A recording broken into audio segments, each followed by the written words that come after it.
Hello and welcome to Corner Comics, your weekly comic book reading club. My friends and I get together. We pick a few books each week and we share them with each other, and then we talk about those books. I am the Burkhoff, and I'm joined by my friends, Russ and Emmanuel. Gentlemen, how are you doing this weekend? Great, and still I rise. I like that. I am absolutely and utterly amazing. Very good. All right, we've got two picks each. Again, I'm still debating whether we should change up the format a little bit, and I'm curious what you guys' thoughts are in terms of the two book format that we do. As opposed to one book, One as book, opposed to one book and a topic, or something else entirely. I could do one book and a topic.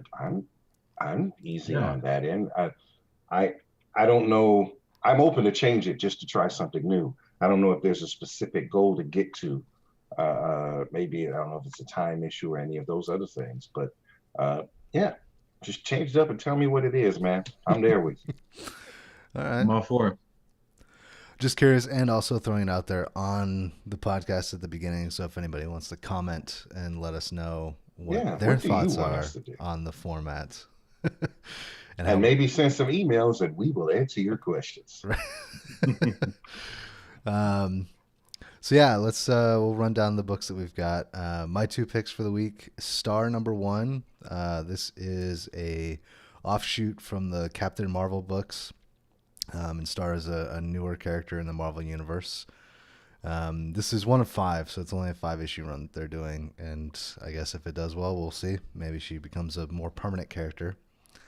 My second book is Mighty Morphin Power Rangers and Teenage Mutant Ninja Turtles number three. This is a Boom Studios book, obviously licensed. This is also from this year. I think this is also a 5 issue run, and number three is the most recent one that's out. Russ, what are your two picks? Okay, my two picks are, because I wasn't ready, my two picks are X-Men number four. This is a book that came out this year, 2020, part of the new run. And On the Stump, which is, well, I don't really want to spoil it. We'll talk more when we get into the issue. But On the Stump is a brand new comic, and it also just came out this year. Emmanuel? All right. My two issues are Tomorrow. It's a Dark Horse comic. This is the first issue of five that came out this year. And my second issue is a DC comic. It's called Strange Adventures, and it's about Adam Strange. All right. I'm going to jump right into the first issue then. Transition here. So, Star issue number one, I picked this up because it was a number one issue and a new Marvel character, and I sat on it. And then I went to the shop, I think 2 weeks ago is when the issue two came out. And I saw Scarlet Witch on the cover, and I said, oh shit, what did I miss? Let me pick up issue two and go back and read issue one. So basically, Star, like I said, she's from the Captain Marvel universe. She has the Reality Stone bonded with her body, and this has given her powers to alter reality, basically. And she's learning how to use these abilities, and isn't really sure what the full extent of her power is. Um, that's sort of what issue one is, and yeah, what are your guys' thoughts on the issue? Uh, All right. Go ahead. All right. I really liked the art. The art was nice in that I don't know, it didn't really super duper stand out to me, but it felt right. Like it, I wrote in the show notes, I appreciate the art. That kind of culminates my attraction to it. I really appreciate it. It's not a character of its own in the comic, but it lends a subtle hint or a subtle help to the storyline. Now, speaking of the storyline, Star, I think, is going to be a really important character or really influential character with other characters. She doesn't seem like this series is going to be a lot of issues. I think that she will be somewhat of a supporting character, but an important supporting character. I like it so far. I'm interested, question mark, but we'll see how it goes. Okay, so I read the Captain Marvel run where Okay. Star was introduced. And Star is a straight up evil villain. Okay? To give you the extent of her evil villainy, Captain Marvel began losing her powers. It is because Star conspired with Captain Marvel's enemies to steal them. Hmm. So she had Captain Marvel's powers, and while they were fighting, she was taking more of her power from her. And then, almost beating Captain Marvel, Captain Marvel found a way to block her from stealing her powers, and she started stealing it from humanity. Anybody on the street, she just started absorbing and taking their life force to fuel her powers. And the way that Captain Marvel beat her was to punch through her and take the technology out of her that enabled her to do that. And so you see, that's what you see in the book, the hole in her. The Captain Marvel straight punched a hole in her. Right. She went to jail, right? She did this publicly. She stole people's life force, people on the street, kids, whatever, just like try to steal the whole city just so she can beat up Captain Marvel, right? So villain, right? Now, while she's in the raft and everything else, somehow the reality stone ends up inside her, Right. right? Still a villain. The powers don't make the, clothes don't make the man, you know what I mean? Still you, right? So here she is with this power. And if you read, as you read through the book, you see she's just the arrogant bitch that just wants people to do what the fuck she wants, right? Which includes get out of my way, don't fuck with me, right? This is a mind with the power of the reality stone, change reality, Franklin Richards level power. That's a self-centered bitch, right? Yeah. Now, the art reminded me of a DC book, sort of Batman-ish in a way, though without the Batman without the powers. The art reminded me of, I could see Batman drawn in this way, and it would be a normal, average Batman book. So that's what the art was reminiscent of for me. And I feel for her because they draw her and they try to give you sympathy, but I already know she tried to kill people, right? I'm biased. Now, if first person reading this book doesn't have that past, all they see is somebody punched a hole in her and she almost died, and here she is still suffering PTSD from whatever, right? Well, that's how the book starts. They Go ahead. they do allude to it with Jessica Jones towards the end of the issue. Yeah, right? She's a fucking villain, right? And then she don't want to get bullied by other villains, so she powers up to kick anybody. Basically, she will do whatever it takes to get whatever she wants. She does that through the whole book. Am I wrong?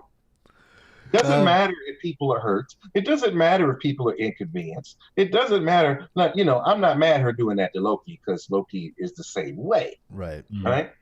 But you're going to do that to Jessica Jones? Right? Right. So my thing is, where's the hero part? Well, me not knowing anything about her beyond this book, I was kind of on her side until she began to light the club on fire. She was standing outside of the club that she just got knocked out of, and she was just about to warp reality to make it burn. I'm thinking like, this necessarily isn't a person that I want to talk to or be around or associate with, because before I was liking her, the hole in the chest. Oh, she's been through something. Oh, poor you. And then lighting a whole club on fire because you got thrown out of it or beat up and knocked out of it. And there's complete innocence there, even if it is a villain bar. There's people that at least innocent for that day, for that moment. So yeah. Yeah. So she did that. That was all in the first act. What if? Right? All right. So what if this 5-issue miniseries is her arc to redemption? Well, she got to do a lot to convince me. But first of all, the first issue, she ain't going in the right direction. No, right? No. You see what she did? Try to burn the bar. See what she did to Jessica Jones, right? I'm gonna make your mind do what the fuck I want. Really? Yeah.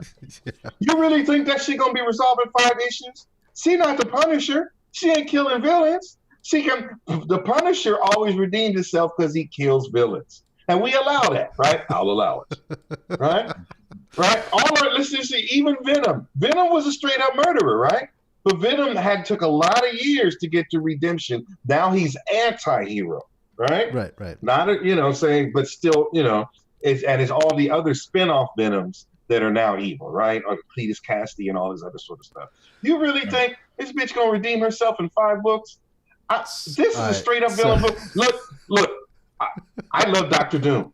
Doctor Doom is the greatest, right? Doctor Doom is the greatest. Doctor Doom is everything I want Lex Luthor to be. And I'll read a Doctor Doom book from cover to cover, right? But I believe in Doctor Doom, right? I believe at least he thinks he's doing shit that for the right thing, right? This bitch is doing whatever the fuck her mood takes her. You don't give a moody bitch the reality stone. Okay, I'm off it now. You go ahead. So I will spoil book 2 just a little bit. There is Scarlet Witch shows up at the end of this book, right? And she says, "I'm gonna need you to knock that shit off right now. You're screwing up everything." Ripley. Ripley's is Star, right? And I do mean everything. So the book 2 starts with them sort of on a journey together, and Scarlet Witch is explaining a little bit about how her powers work, and explains a little bit about Scarlet Witch's own powers and how she taps into reality and how her hex works. And the reason that she even found Star was because she was causing ripples in reality, type of deal. I think, honestly, I don't know if this is where it's actually going, but I think by the end of issue 5, we're going to have a solid, interesting hero, which has some interesting perspectives, Okay, is Loki a hero? We've never seen hero or villain to hero. It's always been villain to anti-hero. That's the best he can hope to get is anti-hero. Do you think she'll ever become a hero? Because, no. Maybe. I don't know. Jealous of Look. Is Loki a hero? No, he's just psychotic. Right? This is a psychotic bitch with the reality stuff. Right? But yet we'll read Loki books, right? From cover to cover. Because Loki's interesting, right? Yeah. She is a spoiled, you know what I'm saying? What is redeemable about her? Is it that you feel for her because she got punched through her chest? What else other than that? Is it because she's pretty? No. I mean, what is it about her that makes you see hero in this? Well, that she's even worthy of the nom de plume. I think it's interesting from a story perspective to have somebody actually change. We see so often especially in superhero comic books, just the status quo. These are the characteristics of a hero, and that's it. And these are who these people are, and they just continue that ad infinitum. Mm-hmm. This changes things up just a little bit in that, yes, she does have all of these characteristics that are not conducive to heroism, but could that person change, and are there events that could influence this person to be something different than what they are? Like I said, I don't know if that's where it's going, but that's kind of where I feel it would like be interesting to see. But if they do that shit in 5 issues, I'm done. Really? That wouldn't be the mark of great storytelling? No, because successfully is the operative term. If they write that shit's done in 5 issues, that she changes her fundamental nature. But you have all of reality that you can warp. I mean, So you have that as a tool. that's the only way is that she warps herself. Right? This is the only possible way that she can be redeemable, is that she use reality stone to change herself. That would be very Saturday morning, or late night, or Saturday afternoon. Afternoon television special episode version. Is Black Adam a hero? I'm saying where a comic book character can manipulate outer elements, and then by issue 5, they realized that what they really needed to manipulate was their very self. Yes, how very Airbender Avatar of you. Exactly. I think it would work. what is it, Saturday afternoon special, after school Exactly. special. That's what it is, After after school school special. special. Well, if they do that shit in 5 issues, that's the only way. And still, I'm gonna be mad. She still better be redeeming herself for the next 50 issues after that, because you don't see. If your child happened to be across the street in Brooklyn at the time of their battle, they would probably have died if Captain Marvel didn't punch her through her chest. They would be dead. And she had no. Look, did you hear any remorse in her words? Did any remorse come across the pages? No. Oh, I got a hangover. What the fuck do you want now? Burn, bitch, burn. All right. Sorry, you know. Finishing. And on that note, I will move on to the next one so that we can get through all these. But I like the conversation of that one. So that was a good pick, I think. Mhm. I think so too. Yeah. All right. My second issue, Mighty Morphin Power Rangers and Teenage Mutant Ninja Turtles, issue number 3. Russ, you're always saying let him play with the toys. Yes. I picked up this issue purely on what the hell, this is crazy. This is, like ultimate nostalgia combination for me as a kid. I was a huge Turtles fan. I was a pretty big Mighty Morphin Power Rangers fan. And I started flipping through and I saw just how fluid the artwork was and was like, holy shit, I wish that I could have drawn like that when I was a kid. And all these feelings started to flood back from when I was, younger. And this is me playing with action figures when I was a kid. This is, I had the Turtles and I had the Power Rangers, and they fought together and fought each other. And this book does all those things. I don't think that it's incredibly deep in any way. It's just solid artwork and a good nostalgia bomb. And so that was why I picked it and wanted to share it with you guys. All right. So everything you said, yes. Okay.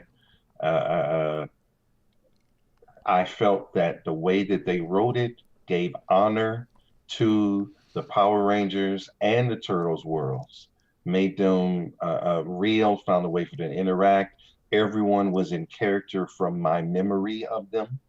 So if you have memory of these characters, the toys were played with well. Yeah. Right? If this is a Saturday morning cartoon bomb or after school cartoon bomb, and I think the Turtles even showed up on the Power Rangers in episode once, right? They did do a live action crossover. Not with the Mighty Morphin, but with a different group, right? Yeah. So, and look, the Rangers always change, but the Turtles stay the same. So I'm always going to be down with the Turtles no matter what, except for this latest animated series. I'm not doing that one. But all the other ones, all the comics, all there.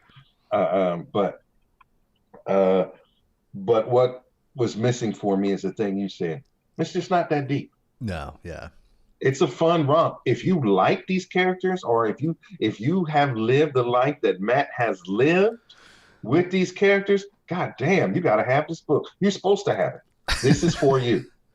This is for you because it does do them justice, right? It does tell the story from someone who knows these characters the way they present it, right? Someone who speaks from that universe, not trying to put their own spin on shit, but really putting these characters how they have been portrayed over the years and making them meld together in a way that works. This is nicely done. Yeah. I agree. The art, even when they're standing still, is very vibrant and active and very action oriented. I really, really like the art here. And I like the fact that they're the original Power Rangers. Someone called out Trini, which I don't know if you guys know, I'm sure you do, that the actress that played Trini has passed away. And that kind of gave me the feels. Like, Trini, Jason, Zach, Tommy, like all these characters are there. And I appreciate it. I had the biggest crush on Kimberly. And like all these flooded things came coming back, the memories, the feelings, the emotions. Oh the shit. thoughts I had, that actually trying to be a Power Ranger. Like it was so great. And now to mix that, yeah, exactly. To mix that with the Teenage Mutant Ninja Turtles, and they have the pizza combinations, so they're true to form. They're not the Michael Bay's version of Teenage Mutant Ninja Turtles. They're super bulletproof and just badasses. They're lovable. They're Teenage Mutant Ninja Turtles. I really Still ninja. Yeah. yes, still ninja. And yeah, I'd have nothing bad to say about this comic. It was a great ride. Now, will I continue reading? Maybe the next issue or two because they have Shredder in the Green Ranger uniform. That is worth the price of admission for me. Like that combination, I didn't think I needed, but yes, you sold me with Shredder in the That's original Green. that's the one reason I picked issue 3 over the other ones, and it is the most recent issue too. But yeah, Green And Ranger then next Shredder is- issue promises to have Turtle Rangers. Yes. So you almost right, you almost have to get that because you have to just put that on order, put that in your pull list because Turtle Rangers, right? And which one is and because there's no Orange Ranger, which one is Michelangelo going to be? Yeah. Is So he going to be yellow? the image that I chose for the background of this episode is that last panel, and Michelangelo says, "So do we get to pick our own colors?" Exactly. So now that all that being said, because clearly we all have a fondness for those characters in our past, I don't believe it's flies if you don't. You know what I mean? If you don't have a connection to the Turtles or the Rangers, I don't know that this book is enough to make you like this is for fans. This Go is ahead. this is definitely for a certain audience. Yeah, if you don't have any connection to these characters or have any memory of watching the shows, I don't think picking this up is going to do anything for you. And I agree. Yeah, you have to be a fan. I think of both franchises, and specifically like the early to mid '90s versions of both of the characters. So yeah, But for us fans, nicely done. definitely, yeah. I want to end this issue saying "ay ay ay" to quote the immutable. Ay, ay, ay. Ay, ay. Ay, ay, ay, Rangers. Yeah.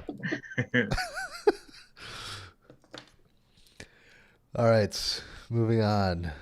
The next issue, Russ, is your first issue. Okay, X-Men #4 came out in 2020. This is a situation where the leaders of the new X Nation, because we don't have do we have a word for them? Krakoa. Yeah. The leaders of the new Krakoans, X Nation have put on suits and are going to meet with other world leaders and have a nice, well catered meal and discuss how things might work moving forward. At least that's how it seems intended from the beginning. And before I go deep, I leave it up to you. I know, Emmanuel, you're still not an X-Men fan. Come on, I tried this time. Does this Still not an X-Men fan. does this book do Damn anything it. for you?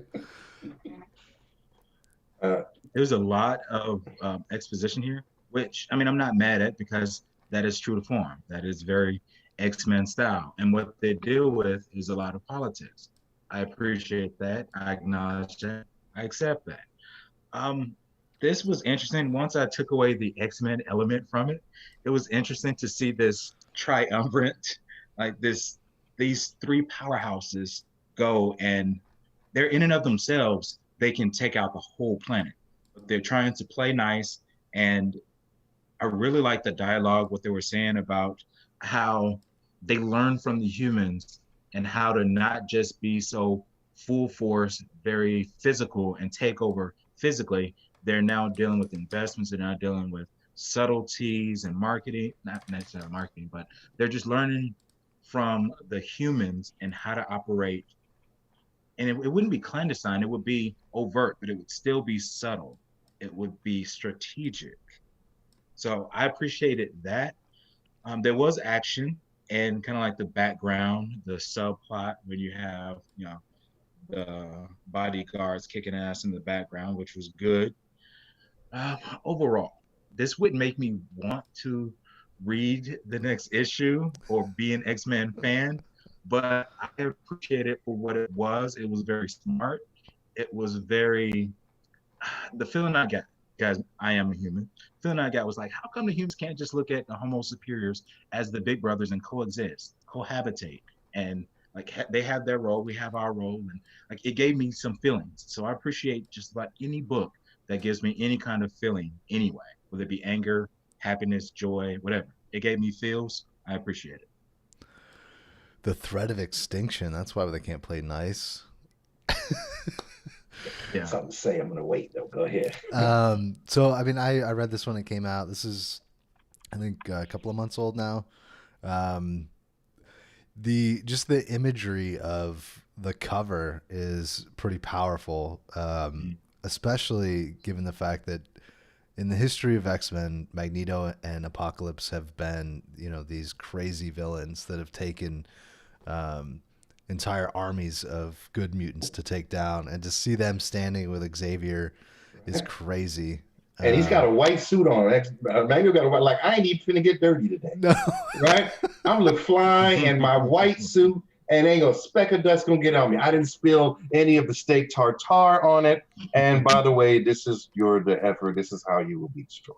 Yeah, Hickman is, well, he made a statement with House of X and Powers of X, but this continues to reinforce some of the ideas and the things that he's put in place. And it's just it's a book where it's like, all right, guys, I'm not backing down. Like, this is what I put in place. This is what we're doing moving forward. This is how we're shaping the X verse, as it were. And I liked it. I thought it was a good issue. It could have had a little more action, but the sort of the covert espionage stuff going on the other, like in the other rooms of where they're meeting, is kind of cool. And it's a nice way to throw in a little bit of action without without the suit getting dirty. Yeah, exactly. Yeah, overall, I thought it was really good. I'm kind of curious. I know, Russ, you and I had talked about this issue, but only briefly. Why, in particular, this issue on the run? Okay, so as you know, been in the comic book game for a minute, a few decades. Also been very much a black militant a lot of my 20s and 30s, like Malcolm X Jr., like being articulate enough to make these points, and a reason for black people to come together. And I spoke a treatise not unlike this. I said, if we all got together and created something that was ours, invented something, they would have to play with us, right? They would have to play with us. And all the while feeding us the money that they value, which we will use to build our world, whether it's inside their borders or outside. If we put our energy, so this book was very much a conversation that I have had decades ago, right? And for black people, if black people, because there's a lot of intelligent inventors, all these things, right? Imagine if we were united, for lack of a better way to say it, right? And we, not trying to shy away from the world, we just internalized to come up with amazing things, right? And we came up with a few things, and we patented and do whatever it is we need to do. And people will buy. People bought the pet rock, right? So people will buy anything we come up with, right? Like, what is it? The Super Soaker was made by a black guy. There's all these other things out there, right? If we came together and create a lab where we could create these things together, we could create a world for ourselves in which none of the stuff they did to us would ever matter or ever hold weight. But instead, often a lot of our energy is saying, you owe me 40 acres and a mule, stop hurting me. And I'm not saying any of these are not valid, but they're not building, all right? So this is a treatise that says, we created something, and it's not even our best work, right? You want, your people want, and they will always want it, and you will always pay for it. And you will fund our rise to the power and position, all the while you become less relevant yourselves. Because you, right? And over time, because of the rules that you have set in place for this world, you will see your own demise and you will help fund it. This is not to enslave you. This is just letting you know what is coming. right? We have tried to work with you. So when for me, it's like this is a conversation that a modern day Malcolm X could have, right? If he had the invention, right? Or two or three inventions. A modern day Malcolm X could have the same conversation to the US Senate or to the, you know what I'm saying? And it be just as viable, right? That's what resonated this, what's what made this resonate for me is that this plan, right? It's not necessarily original, but can you find any flaw in it? Now, granted, if you're Malcolm X, you can be shot, right? Right. But if mutants are entirely weapons of mass destruction in and unto themselves, you can't kill them now. Tell me where that won't work. Tell me where America won't just fall in line. And go ahead if you have something. Please Yeah, well, I was share. gonna say they do allude to it because in the first issue of X Force, I believe, Mhm. Xavier gets shot and is effectively killed, but they have in place the ability to resurrect mutants in this new paradigm. Mhm. And so yeah, there's some stuff where they talk about that, and when you remove that element, yeah, what do? You just kind of have to surrender. I Right. mean, of course, And they're they're not going to fight. And when you and something you said, Emmanuel, about why can't we just work together? How many black people have said, why can't we just get along? This isn't logic that's working here, right? How they feel about mutants, right? In the world, you see how they write about them and Muty and everything else. Maybe you don't read enough X books to get the full emotion, but uh, uh, there's always been some resonance to being black, to being mutant, even though they also sort of the Jewish conversation is there as well. Uh, uh, but they hate you, and they feel that your rise means they have to is their downfall, right? And it's not the average person I'm talking about; it's the people in power, right? It's not the. I'm not saying the average white person on the street hates black people wants to kill me. Hey, I'm not going there, right? But the people in power who are making enforce the laws either don't care or have an agenda, right? Because if you don't have an agenda, but you just gonna let it happen, not do anything, and yet you're in power to change. So all of that and my personal experiences resonated with this conversation. If black people back in that time, say Malcolm X time, actually came to the table and said, let's build something together, where might we be now? Right? Might we have our own state? Right? West Virginia? I don't know. We're not taking Idaho or Utah. They ain't giving that up. But I'm not saying that it never has to come to that, right? But once you change the paradigm, that now they have to listen to you, now they have to deal with you, and they cannot kill you. Killing one or two people won't stop us. Isn't not this not a conversation that a certain amount of group of black people could have and make change? Maybe not among the world, but certainly among themselves. And then therefore the world by reflection. So that's why this resonated with me. That's why it's important. I know that's not what was written here, wasn't about me. I know that. However, a lot of what is here speaks to a lot of things that how the world shows up for me as an adult black male of a certain age. I would Yeah, the say allegory of Professor Xavier being more Malcolm, or I'm sorry, Martin Luther King, and Eric the Magneto being more Malcolm X has been a staple for years and years. So I definitely understand. I kind of see it. I see it. So this was my chance to put a book that spoke to that out into the world through the help of this podcast and be able to put my spin on it, what worked for me. So that's why I chose the book. I hope you, and I granted, I would have liked to see more action too, but I did like the covert, like Cyclops, like I need help. And I want to say Malcolm X, Magneto's looking at his fork, doesn't even wave his hand, right? And all of a sudden his powers flare up in the right place, right? I'm like, yeah, buddy. You didn't even see what I just did to you, right?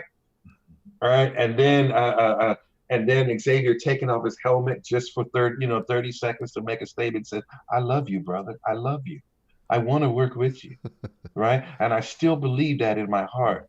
Yet and still put his back on, right? Like you said, Martin Luther King. So there's a lot there that I felt that resonated with me as a comic book reader, as a former Black militant, and as a Black person of a certain age. So that's why I chose this book. Did that answer your question, Matt? Yeah, absolutely. What's the significance behind Charles Xavier having the helmet? Is it for appearances? Because I don't think he needs it, right? It's Okay, a first, it's a go new ahead. form. It's a new form of Cerebro. It's so Cerebro traditionally in the comics has been like this room, this massive supercomputer. I think what Hickman's doing is he's saying, you know, we have more power in the cell phones that we carry than they had going to the moon on all of those computers. So why not bring Cerebro down to this one device that is mobile and can be, you know. Gotcha. Interesting. Thank you for allowing me to share the book. All right. Closing comment. If Xavier is Dr. Martin Luther King and Magneto is Malcolm X, does that mean that Apocalypse is Huey P? Or Muhammad Ali? Okay. You could be Huey P. There's a few people to choose from. But yeah, Huey P. Newton could work. But you got to realize Apocalypse is older, right? Didn't he say something about that? I caused the end of the Bronze Age or some shit like that. I was there. I stopped it. Yeah. Right. I was like, damn, that's kind of foul.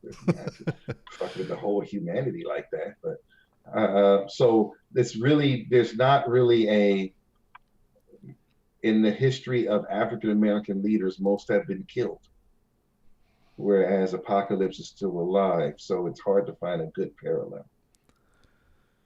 All right.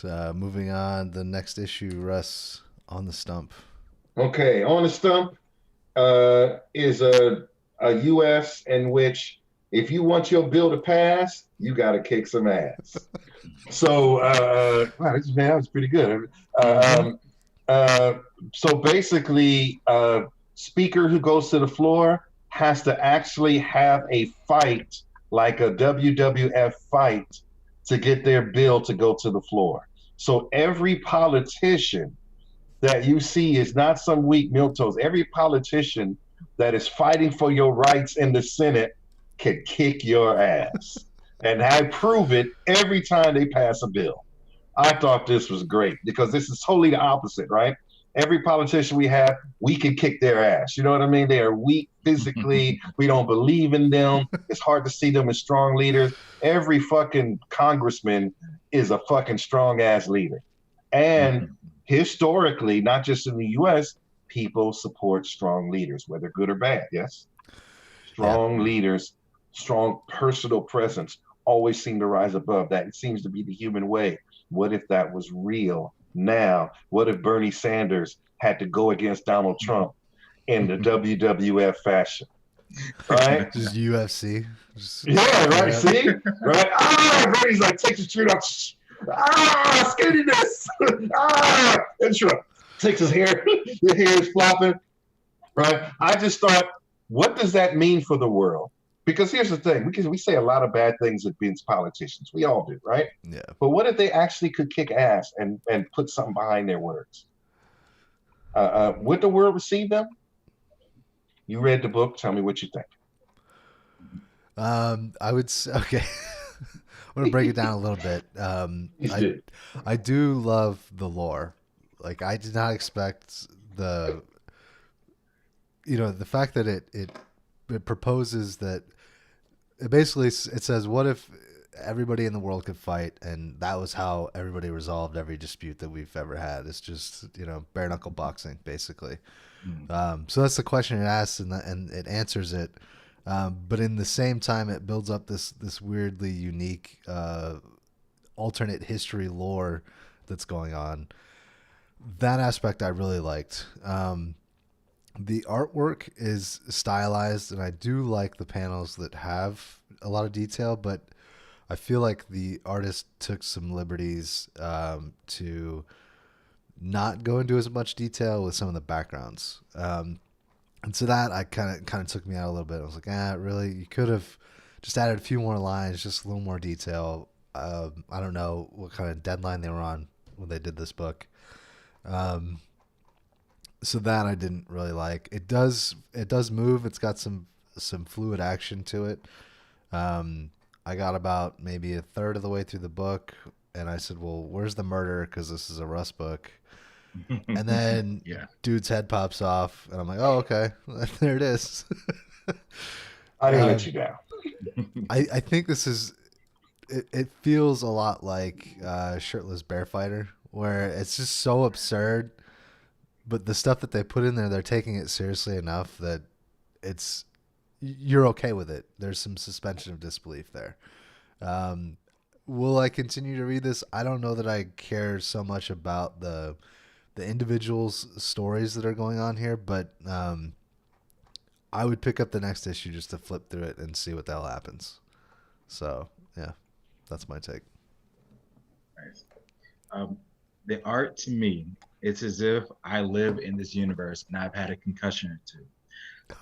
I I like the art, and it fits. It fits because it's not so crisp, it's not perfect. It's enough to show you when somebody like really gets fucked up, like when the swollen lip, eye, jaw, all that. It's great.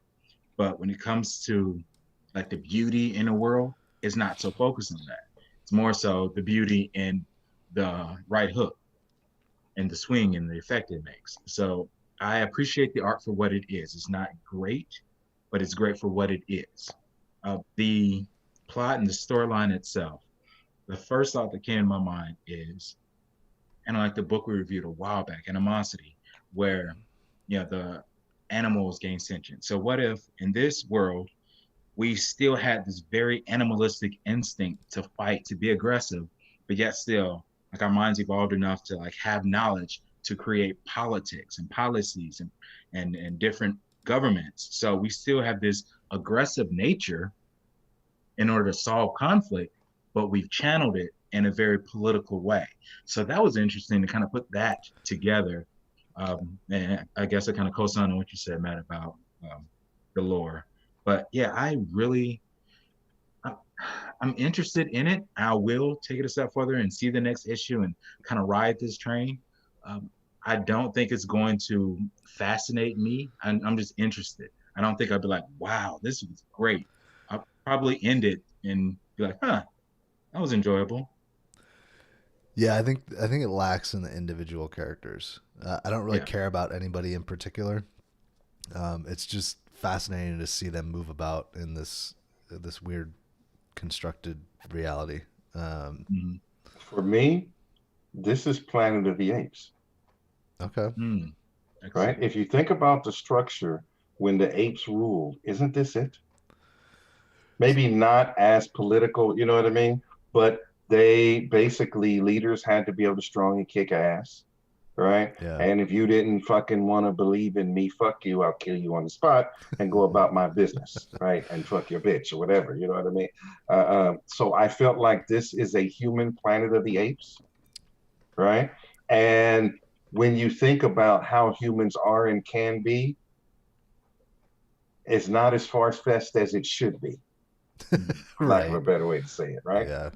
Because if you think about it, if you have somebody coming out, if Obama really could kick everybody's ass, that would take that, you know what I'm saying? Under just if Trump really could kick your ass, you would look at it differently, would you? Yeah. Because he speaks to you like he can kick your ass, right? But you know he can't. What if he really could? And he'd probably be even more powerful, you know what I mean? As far as love and everything else. Like I said, people love a strong leader, right? They don't want necessarily the best leader. They want someone they know can fight physically for their shit. This is one of the challenges Elizabeth Warren has, right? Mm. Because there's no doubting her intelligence. There's no doubting her capability.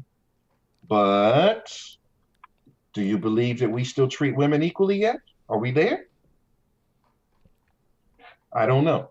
Maybe I've gone too far out on a tangent.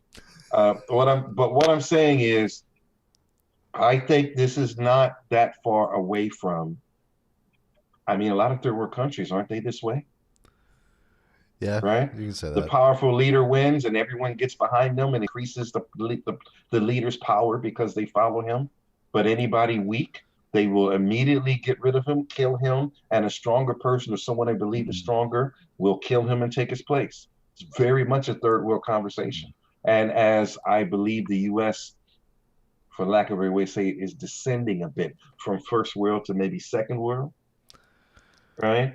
Maybe this is the direction we're going, right? I would Because s- think about it. If Emmanuel came in and says, and we had a debate, Emmanuel says, kick your ass. We could step outside and solve the fucking world problems right the fuck now, right? Damn. He talked to Trump like that? Oh, shit, right? I vote for that motherfucker, right? You see? You see, did I do the dance right? Oh, shit. He told you, bitch. What? I think it speaks more. People would be voting all over the place, man. I think it speaks more to a time when duels still happened Right. Yes. than it does the U.S. descending in any What, regard. what is the president's name with the top hat? Freed the slaves. Lincoln. Right? Can't you see Lincoln taking his, rolling his sleeves down, right? Doing one of these, right? Come on, bitch. Fight. Well, I mean, there's the famous What duel. if that continued? Because that could have happened, right? What if that just continued Yeah. and became that world? Yeah, I mean that's what I was getting at with the lore is, it's sort of an extension of that, when Aaron Burr dueled Alexander Hamilton, like that shit still happened. And we're supposed to be civilized and stuff. So, all right. Any final thoughts? You did not disappoint, Russ. Your murder streak is perfect. Thank you. Murder, murder, murder. Murder, murder, murder. Kill, kill, kill. A murder for you. A murder for you. All right. Next issue. All right. Manuel, your first one. The next issue is tomorrow. And this is a world where a virus, a computer virus, has now evolved to take out humans. And it is striking with amazing efficiency. It's taken out seemingly only the adults. No children were affected just yet, but this is just happening. We're seeing the effects of it. It's not taking out everyone. So there might be like some sort of there's technological way to abstain from it. People are getting away from their screens. Maybe that's an aid, a cure, a hope. We don't know. We don't know the effects of it fully, but this is the world and this is tomorrow. Russ, you want to go first? Okay. So another post-apocalyptic tale brought by Emmanuel. So here is here and I'm noticing a theme here, but maybe that's just me. Here's what I thought about it. I like the idea of it that a computer virus can jump to become a human virus, because the word computer virus really was more of a take on a virus to a human. They're not really the same thing, but here in this book, they are. So somehow something on computer, not unlike the anti-life equation in that other book that we, I think it was last week or the week before, in DC, Deceased. Yeah, where the anti-life equation was passing from technology to human. 2 weeks ago, I believe. Yeah, 2 weeks ago. So that I get. And there's a story there of how and why it happened. I want to be a fan of the artwork, but there wasn't a panel that says, ooh, you know what I mean? Because there wasn't a panel. Usually, even if the artwork is bad for me, there's usually a panel where somebody murders somebody or something in a real interesting way. And I'm like, okay, I'll let go of my stuff because you murdered well, right? There's a good murder panel, right? Here, I didn't feel like there was that panel that sort of spoke to it for me. So I felt like it was a little less. So I don't mind it being stylish and all of that, but give me something. I was like, damn, you this one here, you connected something. I didn't feel I got that yet. All right. Uh, one other thing that was missing for me is all the protagonists are victims, right? There's not necessarily a real hero here. Even the guy who is on the spectrum, right? I forgot what the word he used, is not really a hero. He's just really trying to make it through the day like an alcoholic in a way. You know what I mean? So when I looked to who I was going to root for, right? Who was going to be my eyes, that character, I didn't really get that. The only person that came close was the autistic guy's sister, mainly because she had some kind of agenda. There was something she was doing. We don't know. I don't know what that is, but she's the close, and she doesn't get a lot of screen time, right? She's on the cover though, right? But you don't really. So I didn't know who to follow, right? I didn't know who should I be caring about. I guess felt like it should be the guy on the spectrum, the autistic guy. I guess I should be caring about him. And I did notice a part where it looks like he could talk telepathically to his sister, right? Which only showed up near the end, right? But in all the book, there's a lot of things to care about as far as caring about humanity. Those things were present. Like the guy who's trying to solve everything but has to stop everything to see his kids. Like the kids who were in the car with their mother when she died, right? Those are some good heartstring tugging moments. So I like those, right?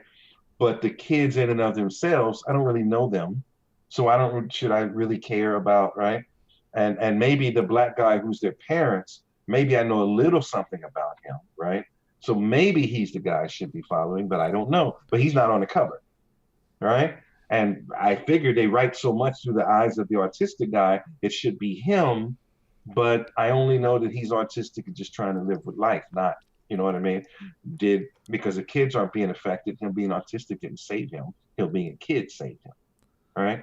So I was looking for who is my guy, girl, whoever, all right? And I thought with the cover it was the sister, and yet I didn't get that. It's an interesting concept. I am interested to see what happens next, but not so much so that like I gotta know, because I didn't get this. It was just on the edge of grabbing me and saying, Wallace, you gotta read this next one. I didn't feel like that was there for me. That's what I got. So, my thoughts. Please. I'm really not a big fan of post-apocalyptic or zombies. So yeah, I mean that kind of works not in its favor. What I did like though, I really like the artwork here. The faces were some of the most expressive faces that I've seen in a long time in comic books. I do like the concept of the virus transitioning, so from it being a computer virus to a human virus, and I'm intrigued by the Russian hacker character that we were introduced towards the end, and I'm interested to see if maybe Trayvon, the cybersecurity guy, if he does eventually meet up with I can't remember what the Russian's name is. If they eventually are able to meet up and tackle this virus together. But I kind of have to echo what Russ was saying in terms of I don't really know who to follow. There's a lot of characters that we're introduced to really quickly, and no one's really sort of brought to the forefront. In the preface of the issue, they describe the main character, the kid he's on the spectrum, as being neuroatypical. I've never heard of that before. I've heard of developmentally disabled and like all these other phrases or descriptions, but I've never heard of neuroatypical. So that's interesting. Yeah, I had to look it up. That, actually. and then, is that a common? Actually, it does appear to be a thing. Okay, interesting. That's why I, said so on the spectrum or whatever, because that sort of came awesome. up. in my investigation of it. Now, is it a popular thing? I do not know. Gotcha. But it does appear to be a thing, and it's a real term. That challenge, the book kind of set out to me for that challenge to have it from somebody's perspective that doesn't experience life as I do. So they have a different challenge. And when they are the narrator, their internal conflict, what challenges do they face that is unlike my own? Like that was interesting.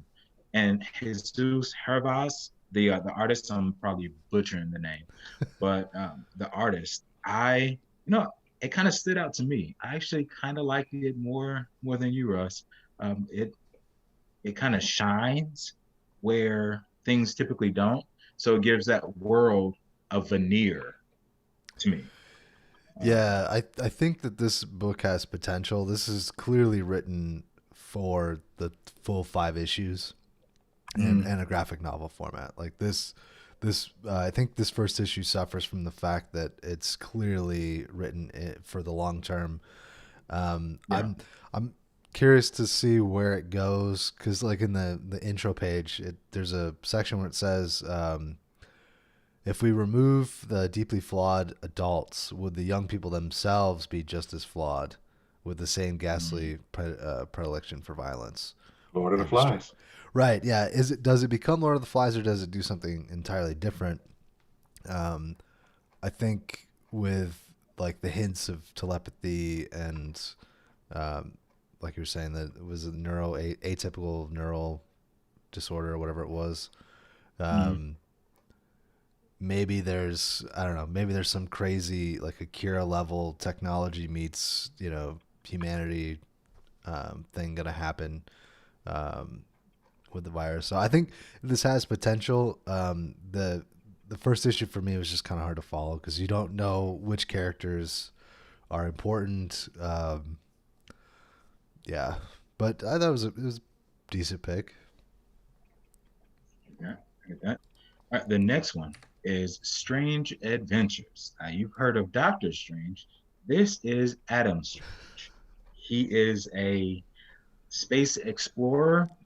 From my understanding, he is a regular human who got zapped by beta beams, zeta beams, some sort of beam, which transports him to a different planet, universe altogether. Well, not universe, but planet altogether. And his adventures ensue. Before we get into it, he was kind of the poster child for campy, not really taken too seriously style comics. And for the most part, all of them were.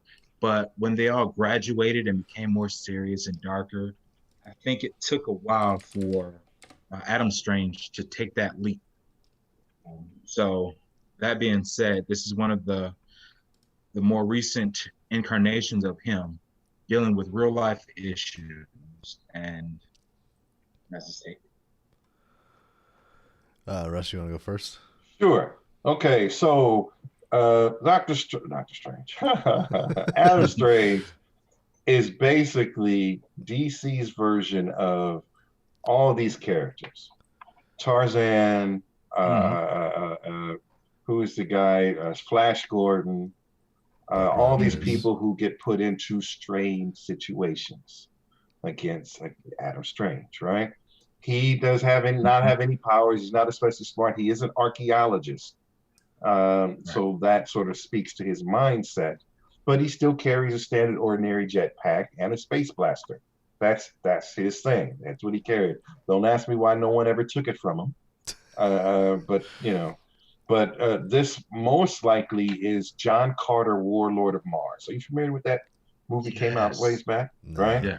In which he got sent to some strange place. He can't really explain how he got there. He doesn't know the science of it, but here he is, and he has to fend for himself and fight the good fight, right? Nice. I don't know why they were like, thank you for your service. He didn't really serve America. You know what I mean? And I don't know if he even served this world. But so I'm familiar with him, with the character, right? But he's an older character, so he's not someone that you normally follow in modern times. He doesn't really fit. I mean, when you put him in the room, with the Justice League, what does he bring? You know what I Right. mean? A jetpack and a gun, right? I'd even take the Question over him in most cases, Mhm. right? So my thought, so at first I'm like, what's so great about Adam Strange? What I like now, is this Adam Strange? Okay. What I like about this book is that they're telling two stories at the same time, and they're all connected. Like they're telling the story of the past, and they're telling story of the present, and it just keeps going back and forth, each one informing the other as each of these stories move forward. I like that writing and storytelling that is happening here. Even the art changes when it goes back in the past, like you got a different artist, right? And you can see the difference. It just goes to the next page blatantly, goes back to the present with a very clearly different artist. So I don't know if it's not a clearly different artist, and this artist is killing it because he changed his style in mid whatever, right? So now I got to go back and look and see if it's a different artist. But it's like, again, it's like two books, and let's see, interior cover artists. It looks like they're two artists. Yeah. Uh, so that part of the storytelling I liked, right? Because it's not all linear. It is in a way linear, but it's linear moving forward, but swaying while it's doing it. And I thought there's some skill in being able to write like that, right? But even his wife, what does she really do here but support him, right? She loves him clearly, and she hangs on and gives him verbal support, and then she's kind of on her phone and just being there. I don't really see what she brings to that. Obviously, her name is not on the book, so maybe that's why. Because also, this was written at a time where the men, Adam Strange came from a time where the men did everything, and the women always tried to help, but really it was the man that had to save the day, right? That's where the history of this comes from. Now, I came into this book and I actually had read the first issue because they did the same guy did the series for help me out, man. Miracle Man. Mr. Miracle. Yeah. Okay. All right, and I read that series and I see a lot of similarities here, right? But Mr. Miracle actually had powers and skills, and he also had he's not actually human. He's from a world where customs and everything are different, and that was an easier sell for me. This one was a little harder to walk through in a compelling way. Like, ooh, I can't wait to see what's next. Because I don't really, it's not only is it not clear to me where we're going, which is not necessarily a problem, I don't know why we're going. You know what I mean? I don't know. Yes, you told me a lot about the character, his connection. Batman's in it for a hot minute. He's a good guy. He wants to do good, but it looks like outside of fighting on Rand, he kind of ain't shit. You know what I mean? Like, what is he doing now? Now you're here. You're a U.S. archaeologist. What the fuck are you doing here? Book signings? What are you doing that matters to the world, right? If you got, and what was that other book? John Carter. He got thrown in there and he fought, but when he came back here, there wasn't nothing to really fight for. So he ended up trying to go back and stay, right? But here he is on Earth. Why? You know what I mean? And maybe that's to be revealed, but I felt like something was missing that says why this should be compelling for me. That's what I got. Sorry, I know that was a lot. Yeah. So I know virtually nothing about Adam Strange. I mean, I was able to pull together some very obvious tropes of his character through this one book.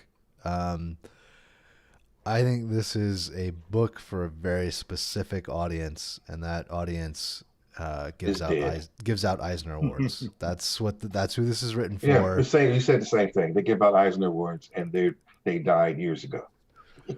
Yeah, I mean this book is it's another Mr. Miracle by Tom King. I mean, he's doing some things here with this character. I think that a certain comic book reader is this is issue 1 of 12. It's got Tom King's name on it.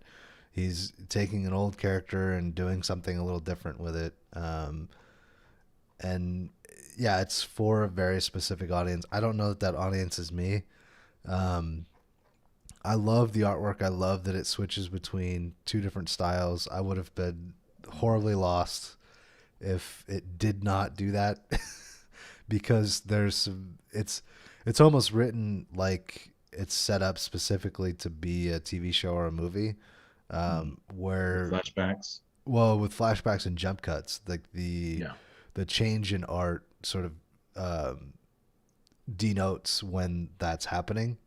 Mm. Um, it takes a little bit, like you have to be paying attention as you're reading in order to see that kind of stuff. Um, I get a little bit of Galaxy Quest in this. It's sort of, it's not Buck Rogers or anything like that, but there's a very clear this is what we're playing with. These are the ideas and things that you've come to expect from this type of 50s science fiction that we're gonna mess with here. Which is the same thing that Galaxy Quest did, where it took Star Trek and sort of made a parody out of it. I think that this is a little bit more serious than a Galaxy Quest, but yeah, I mean, overall, I enjoyed it. I thought it was hard to follow though, because I don't know a whole lot about the character, and I already know that it's going to be a huge investment to get through the 12 issues to get all of the payoffs. So that was a little daunting. But I'm kind of interested to see what he does with it. I might pick this up in the middle somewhere, issue Mm. 4 or 5, and see like, okay, what's going on in this issue? Is there anything happening now that I need to go back and read 2, 3 to catch up? And is there anything happening in issue 4 that's gonna want to take me through to issue 12, or to issue 6 if there's 2 arcs? Um, so yeah, I don't know. I think it could be good. It has potential. I'm just not sure on the first issue. Is all. Gotcha. I'm on the same page as you guys, but I'm more interested in their writing of Mr. Terrific, like that introduction of him, because in this story, he was looking for a detective to clear his name pretty much. So that's why he went to the world's greatest detective, Bruce Wayne, Batman. So I mean, failing ain't got that, time for that. Batman I ain't got didn't time for that. Let's call Bruce exactly. Wayne. He got some clowns to punch and some scarecrows to take down. So he called Mr. Miracle, who's not doing anything, just Mr. Terrific. He's not doing anything, just being terrific with his terrifics. But I really want to see him, Mr. Terrific, written in a very unique way. Capitalize not only on his athleticism, but his brain power, his intelligence. I know he has his own series called The Terrifics, which I'm going to get into, but like I'm really waiting to see what Tom King is going to do with that character. Well, the Terrifics is like DC wants their own Fantastic Four. Mm, So it doesn't really appeal. yeah, I know that's it. I'll let you read it for yourself and see what you think. That's not terrible. But he's got Plastic Man, right? As one of the Mm, 4. So you got the Brain, you got Plastic Man, you got Metamorpho, and you got some girl who can Phantom Girl. gotcha. All right. So yeah, I'm interested to see what happens. I feel like I keep waiting for Mr. Terrific to get his true shine, You and I both. but he's got plenty of opportunities. But maybe he's not a good writer. I don't know. But I haven't really seen anything that makes me want to see Mr. Terrific on a monthly basis. Batman makes you want to see him, right? Even Superman does, right? You'd be an amazing platform because you have this essentially blank slate where almost the sky is the limit for his intelligence. Not totally blank. He is an atheist, by the way. He is very clearly an atheist. He's had trauma in his life. He's also not the first one to have this name, right? There was a Mr. Terrific before him. There was a white dude from the Golden Age, but was it Golden Age? Silver Age? I think Golden Age. But I don't know if being an atheist is in the way of that, because he'll tell you in a second, I don't believe in God. I don't know who writes these or how the marketing works or if that's an issue. Because for some people that can be an issue, right? Because when you look at it, who in the world of DC is an atheist? Can you name anyone other than Mr. Terrific? Uh, is Bruce Wayne an atheist? I would say he is. I would say that's an argument for every huge intellect, and that could I, very well be I a don't writing point. I don't think he's an atheist. I just don't think he cares. I think he's doing what God's supposed to be doing, and God's not doing. That's I kind of how I see Bruce Wayne. Because here's the thing: Bruce Wayne would never say he's an atheist, whereas Michael Holt, Mr. Terrific, tell you up front, I don't believe in God. If I can't silently see it, it's not real. That in and of itself would lend to a great writing point, I think. If you're a mass intellect and you have reasons, the writers could stack like this reason, cite this reason, cite this reason. For there's arguments, there's reasons for and against. And that writer of Mr. Terrific could highlight the writings against. I could say that, but if Spider-Man ever became an atheist, I think his books would fall off. Oh yeah, that's the core So of who if he I got to is. sell these books, can I sell an atheist? And can I get a bestseller? Can I keep this book going? His existence kind of is predicated upon him being a Protestant. So like him, maybe not a devout, but being raised as Joe Average from Queens. His parents or maybe his aunt and uncle took him to church, so he has that core belief. Even the Punisher believes in God. You know what I mean? So no matter how, so what I'm saying is I don't know, and I'm not saying it can't work, and I'm not saying it couldn't be interesting, but for an ongoing monthly series, I don't have any evidence that being a murderer works. That sells books. I should know. But being an I am atheist, one. being the atheist, you said that I did. Being an atheist, I don't. I like we had a conversation before this show started about something that's not common, right? Common viewpoint of the world, right? And while I am always open to have this dialogue, I don't know if they would interfere in selling books. Like, are we allowed to have a president that it's not a Christian? Right. There's a secret thing, like, regardless of what you believe, what is the likelihood there's ever going to be a president that's not some form of Christian? Whether they practice or not, they got to have their own private pastor, preacher, whatever, right? Spiritual guidance, and it has to be some denomination of Christianity, even Catholic, right? Can you become president and not be? Can you even become governor and not be? So I think what I'm saying that to say is there's something hidden here in that we don't often discuss, but it could easily be a factor in best-selling or lack of best-selling of a book. Because it does exist, like racism does exist, even though we don't talk about it here, right? But it does exist. It is a thing, and it does have an effect in economics and that sort of thing. So, and I don't know that it would stop this book from getting sold, but the fact that it doesn't come up in DC Comics, which everyone is wholesome initially, right? There's no Punisher in DC Comics. They did have one called Hitman. I don't know if you ever read that book. Well, Vigilante. Yeah. But even then, he probably went to go to confession after he killed people. I know Frank Castle does. But anyway, I'm sorry. I wasn't trying to. I just say I agree it could be interesting. I just don't know if if it'll sell a book because a lot of smart people. Right. Yeah, Batman's smart. All right, gentlemen, we've gone through an hour and 15 minutes. 6 issues. Over again. Yeah. There was an article that was posted towards the end of the show notes. I think, Russ, you posted that? I'm not sure. Yes, I did. Which is an article by CBR talking about Marvel Unlimited versus DC Universe. Which is worth your money? I was kind of curious what you guys think about this topic. I'm sure Russ was too. That's why I posted the link. I'll start, and I will say that I've had Marvel Unlimited multiple times. I get it, I cancel it, I get it, I cancel it, I get it, I cancel it.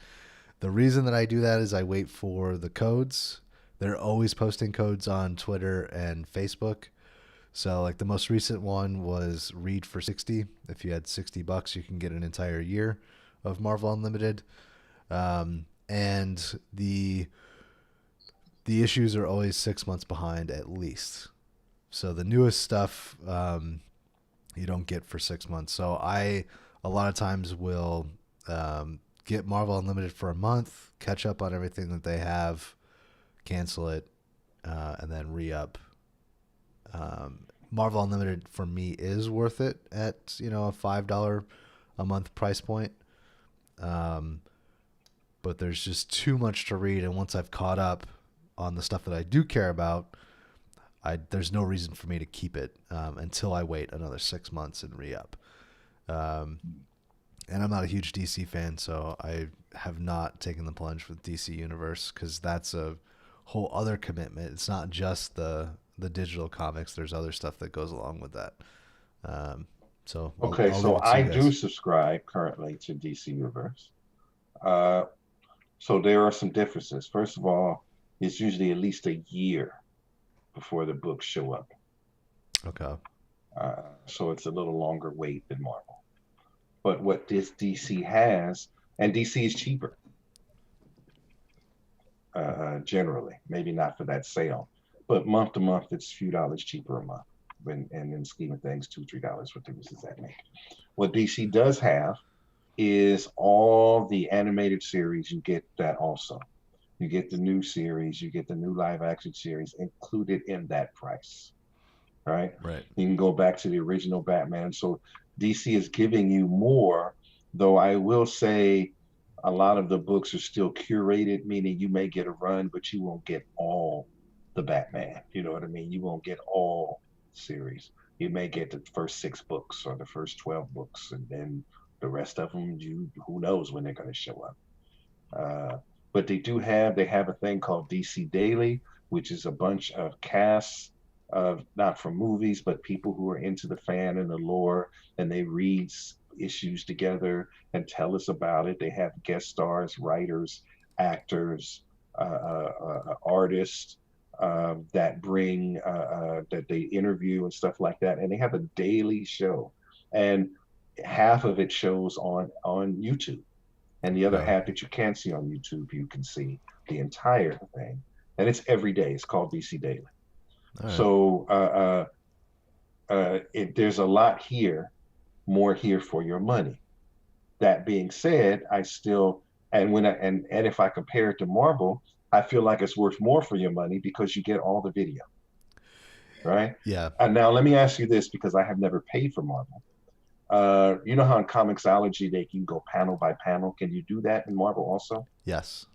Okay, And because you can definitely go ahead. they've done it for a lot of old books too that are not on Comixology, from what I understand. Mm-hmm. So I'll have to check because I do have Comixology Unlimited right now. So I'll go through and see if they've got some of the same stuff. But yeah, the panel by panel, the guided view Mm-hmm. is paramount for me. Like I love that. I agree. Um, And so DC, and one other thing is that DC has a Roku app and an Xbox app.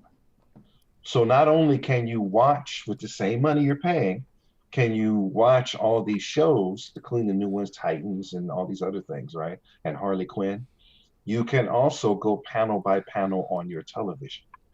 which is cool. I like that Yeah. idea. Yeah. So for whatever they're charging per month, I'm trying to see if I can see. Uh, it's $60 a year Okay. is the annual thing, and you got to wait longer for the books, but you get all the video, and they go way back, and they even remasters. Remember the old uh, uh, Billy Batson Shazam? They remastered that, and it's all here. The remastered Batman Beyond, the remastered Batman anime series is all here. You can watch all of it, right? You can go way back and watch all of those things. So if you are a fan of DC, I think for that price point, getting the video and the books and the guided panel by panel view, I think it's worth it. Now, uh, DC is just one comic book company, and I like to read a lot of different comic book companies. Yeah. So that there is no one ring to rule them all. But I feel like economically, DC is a better choice. The question is, are you the person that has to make mine Marvel, or does DC give you enough? Emmanuel, what are your I thoughts? I personally, all right, when I first got started on reading comics digitally, it was with Marvel, hands down. It was with the Ultimate Universe. I remember it fondly. That's how I would get my X-Men at the time and Spider-Man, the that series. So, and they still do to this day, like have the codes where you can have the physical copy and the digital copy. That was great. That was wonderful. Um, I think that was in my late teens, started doing that. And then as time went on, I stopped buying comics as much and I started getting into more so the DC animated movies that just kept coming out. They kept knocking out the ballpark with movies. Now they have a bunch of series out. And if you remember Agents of S.H.I.E.L.D., it was good. It's ending, or if it hasn't ended already. But then the Eternal, or not Eternals, I'm sorry. The what is that one series that failed? Oh, It, Inhumans. Inhumans. Yeah. Inhumans. They didn't do all that well. So Marvel's having a difficult run at it when it comes to other content. Now the movies knocking it out the park. They're they're great. DC has a problem with movies, but when it comes to uh, the animated movies or the television series, Marvel doesn't hold a candle to them. Marvel still has good animated series, but there's been through so many iterations of Avengers, the animated series, and I think for the most part, I would go for DC. I would buy DC. Now, it breaks my heart to say that if I had to choose, because I still love me some Marvel. Marvel still holds a place in my heart, but DC is where it's at when it comes to buying either or. For it gives me the greatest bang for my buck, I think. I And would, remember, Marvel, if you want to watch the movies, you got to get Disney, right? So yeah. Marvel doesn't connect. You don't watch the Yeah. TV shows, you got to get And Disney and pay for Marvel. and how much are they adding? Like it seems like it's not like Netflix where they're adding content all the time. It seems as if it's frozen for now and they haven't added on to it. That Disney library is not an ever expanding thing, at least not right now. It just you bought the bundle, you bought way back in the Disney vault, but now you have what you have until the Mandarin or Mandalorian comes back out with another series. Yeah, they do come out with something every month, but they're all not anything special. Yeah, like, Like Yeah. though, the real hero in you. There's a real heroes, you know what I mean? Marvel's real heroes, but there's not and they do have what are the shorts, Pixar shorts. And they Yeah. have a lot of new Pixar shorts. There are a few things there. Remember, Disney doesn't cost that much, right? In the scheme Well, of things. But if you have to add that to your Marvel monthly or annual subscription, then it becomes costly. yeah, I was gonna say that if when you're strictly talking about what Marvel's offering versus what DC's offering digitally, mm, the DC Universe proposition is a better value proposition for the consumer because yeah, you get the comics, you get the shows, you get all that stuff bundled together in one package that's significantly cheaper than $10 a month for comics and another $7 for shows, basically. I think Um, that's the selling point to have yeah, it all in one easily accessible area, and you get all of it instead of having to have this prescription subscription here and then a sub subscription here and then that there. That's just too cumbersome for the average consumer, i.e., me. all right. Good conversation, guys. This is a good week, I think. And even went off on some more deeply political stuff, a tangectory, if you will. Trajectories, yes. And All on right, I'm that going to use the note, restroom.